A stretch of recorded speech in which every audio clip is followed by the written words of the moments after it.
involved. অনেকে প্রশ্ন করেছেন ভিজিট ভিসায় এসে স্টুডেন্ট ভিসায় কনভার্ট করা যায় কিনা বর্তমান সময়ে। Well, according to today's circular, আমরা যেটা দেখছি, আমি জানি না আদৌ এটা সম্ভব হবে কিনা, বাট অ্যাজ অফ নাও এখনো অনেকে অ্যাপ্লাই করছে, করার পরে পেন্ডিং থাকছে, অ্যাপ্রুভাল আসছে না, বাট স্টিল পসিবল। এখন বার নাই, বাট এই নতুন স্টুডেন্ট ভিসা সার্কুলার যেটা আজকে ওরা পাবলিশ করলো, এটা যদি এফেক্ট হয় তখন হয়তো বা কোনো নতুন ভিসা সার্কুলার আসতে পারে। আমাদের আরেকজন প্রশ্ন করেছেন, সেটি হচ্ছে ইউএসএ মানে সিটিজেনকে বিয়ে করে ইউএসএ তে আসার পরে ডিভোর্স হয়ে যায় সিটিজেনশিপ নেওয়ার আগে, তাহলে কি কোনো সমস্যা হয় কিনা পরবর্তীতে? Well, divorce is a marriage and divorce is it's an individual right, fundamental right. এবং ডিভোর্স হওয়ার পরে যদি কারো আসার পরে 2 বছর গ্রিন কার্ড কন্ডিশনাল কার্ড থাকা অবস্থায় ডিভোর্স হয়, দ্যাটস দ্য প্রবলেম। প্রবলেম হয় তার পার্মানেন্ট গ্রিন কার্ড পেতে। এখন পার্মানেন্ট গ্রিন কার্ড যদি 10 ইয়ার্স এর ভ্যালিডিটি গ্রিন কার্ড পেয়ে যায়, তাহলে ডিভোর্স হতে কোনো সমস্যা নেই। বাট এখানে আরেকটা রুল আছে, ডিভোর্স হওয়ার পরে সে যদি 5 বছরের মধ্যে যদি বিয়ে করে উইদিন 5 ইয়ার্স, তাহলে ইটস অ্যানাদার রেড ফ্ল্যাগ পরবর্তীতে। আমাদের আরেকটি নতুন নিয়ম এসেছে ইউএসসিএস এর নিউ সিগনেচার পলিসি, সেটি নিয়ে যদি একটু আপডেট দিতেন। ওয়েল, সিগনেচার পলিসিটা হচ্ছে এটা অলরেডি এফেক্টেড ফ্রম জুলাই 10। আগে ছিল ওয়েট সিগনেচার। আমরা ওয়েট সিগনেচার বলি মানে কলম দিয়ে, কালো কলম বা পেন দিয়ে signature, original signature is required. এই করোনা কালীন সময়ে 2020 থেকে ওরা মার্ক দিলেও হয়ে যেত এবং ফটোকপি করে অ্যাকসেপ্ট করতো, অনেক কিছু অ্যাকসেপ্ট, ফ্যাক্সও অ্যাকসেপ্ট করতো। তো এখন এটা ফ্রড অ্যাভয়েড করার জন্য অরিজিনাল সিগনেচার ইজ রিকোয়ার্ড। যদি অনলাইনে কেউ করে, অনলাইনে করলে electronically is fine, that will be, ওটা অ্যাকসেপ্ট করবে। আর নাইলে ফিজিক্যাল সিগনেচার অথবা সিগনেচার করে ফটোকপি করে এটা জমা দেওয়া হবে, বাট কোনো সময় ওরা অরিজিনাল কপিটা চাইতে পারে। সো এখন আমি রিকমেন্ড করব ওয়েট পেন সিগনেচার, কলম দিয়ে সাইন করে পেপার বেস যদি অ্যাপ্লিকেশন করা হয়, must sign originally pen, blacking, water bluing, but waiting. সেটি ভালো। আমরা আর একটি দুটো প্রশ্ন নিব আজকের মতো, এবং নার্সিং নিয়ে আমাদের আজকে বিষয়ভিত্তিক আলোচনা করার কথা ছিল, ওটা আমরা পরবর্তীতে হয়তো আরেকদিন আলোচনা করব অ্যাটর্নি খায়রুল বাশারকে যেদিন পাবো। যেহেতু অনেক প্রশ্ন, একটু অ্যাটর্নি খায়রুল বাশার আমরা একটু দুটো তিনটে প্রশ্নের উত্তর দিই। আমাদের যেমন রেহানা মালিক, তিনি প্রশ্ন করেছেন 2008 সালে আবেদন, 2009 সালে অ্যাপ্রুভ। তিনি জানতে চেয়েছেন তাদেরকে কি কোনোভাবে ফোন করবে না কিভাবে জানাবে? Almost 18 years pending. ওয়েল, 2008 যদি অ্যাপ্রুভ হয়, 2009 হয়, তো ওনাদের ওয়েলকাম লেটার পাওয়ার কথা, ভিসা ফি দেওয়ার কথা, একদিনে এনবিসিতে ডকুমেন্টারি কোয়ালিফাইড হয়ে যাওয়ার কথা। সুতরাং আমার মনে হয় ওনাদের কমিউনিকেট করা উচিত ইউএসএ এর সাথে বা ন্যাশনাল ভিসা সেন্টারের সাথে।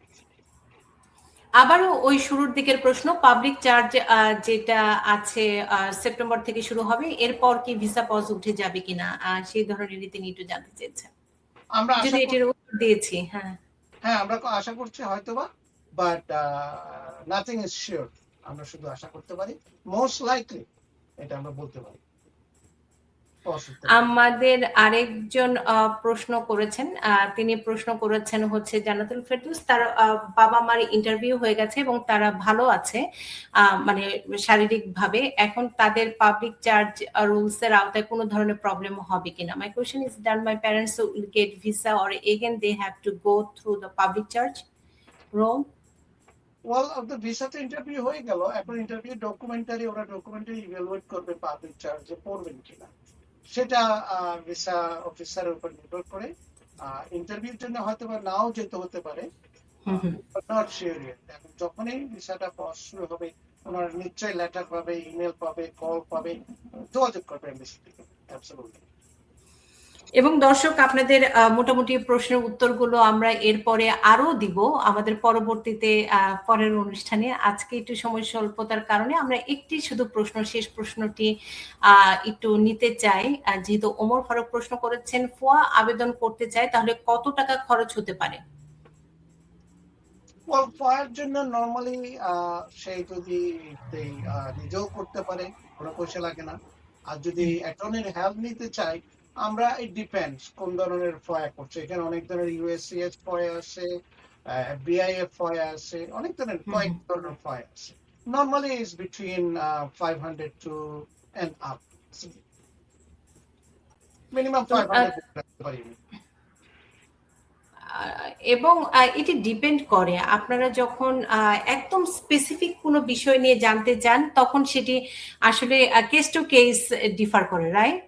এক্স্যাক্টলি। আমরা এফবিআই ফয়া করি, আইস এর ফয়া করি, কোর্টের ফয়া করি, সিপিপি ফয়া করি, অনেক অনেক ফয়া আছে। So we have to know that what kind of foyer you want to do. সেটির উপরে নির্ভর করে। আজকের মতো উপসংহারে কি বলবেন অ্যাটর্নি খায়রুল বাশার? কোনো নতুন কিছু আমরা মিস করেছি কিনা? না, নতুন অনেক অনেক কিছু আছে। এটা তো সবগুলো তো আপনি সময় স্বল্পতার কারণে দেওয়া যাচ্ছে না। তার মানে কোর্টের একটা রায় ছিল 39 কান্ট্রিজ এর উপরে, তারপর আপনার 100,000 একটু আমরা শুনিয়ে ফেলি ছোট ছোট করে। এই যে 39 কান্ট্রিজ এর উপরে যে স্টে অর্ডার ছিল গভর্নমেন্টের, রোড আইল্যান্ডের ফেডারেল কোর্টে এটা স্টে অর্ডারটা ভেকেট করে দিল। সো 39 কান্ট্রিজ যেগুলো ভিসা পজ ছিল, ভিসা মানে কি অল কাইন্ড অফ বেনিফিটস, ওগুলো স্টার্ট হয়ে গেল, শুরু হবে এখন থেকে। তারপর আছে আপনার 100,000 এর বন্ড, নিশ্চয় শুনেছেন, বন্ড যে গ্রিন কার্ড দেওয়া হবে। স্টিল ইন থটস, হোয়াইট হাউসের মধ্যে আছে, সার্কুলার আসছে না। অনেক কিছু চলছে এখন ইমিগ্রেশনের, সেই লট of things going on. So সামনে হয়তো বা আমরা অনেক ইনফরমেশন দিতে পারবো আপনার নেক্সট এপিসোডে। আজকে যেহেতু আমার টাইম কম, আমারও একটু যেতে হবে, তো সবসময় এটাই বলতে পারি, এখন ইলেকশন আসছে, অনেক আইসের আপডেট ছিল, এটা তো আপনারা সবাই নিউজ দেখছেন।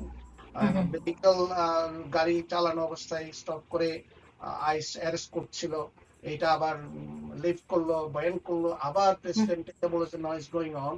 So it's a lot of things going on এখন right now. Immigration is a hot topic আমার মনে হয়। হ্যাঁ, তো সবাই অসংখ্য ধন্যবাদ। জি, থ্যাংক ইউ আপনাকে অনেক ধন্যবাদ। আপনার ভিউয়ার্সের মধ্যে যারা যারা শুনছেন, আমি আশা করি সবাই ইনফরমেশন পেয়ে অনেক উপকৃত হবেন। চেষ্টা করবো সামনে আরো আপনার মাধ্যমে, আপনার অনুষ্ঠানের মাধ্যমে, যাতে আপনার ভিউয়ার্সরা সঠিক তথ্য পেতে পারে। সে কারণে আপনার প্রতি অনেক অনেক কৃতজ্ঞতা, কারণ যে নতুন নতুন পলিসি গুলো আসে আপনি একদম সুন্দর করে রিসার্চ করে তারপরে একদম সঠিক তথ্যগুলোই আমার দর্শকদের দিচ্ছেন। আবারও আপনার প্রতি কৃতজ্ঞতা, কারণ আইন এবং অভিবাসনের নতুন যে তথ্যগুলো সেগুলোই আমরা আপনার মাধ্যমে দিতে পারি। আপনি ভালো থাকবেন, সুস্থ থাকবেন, দেখা হবে আবারও।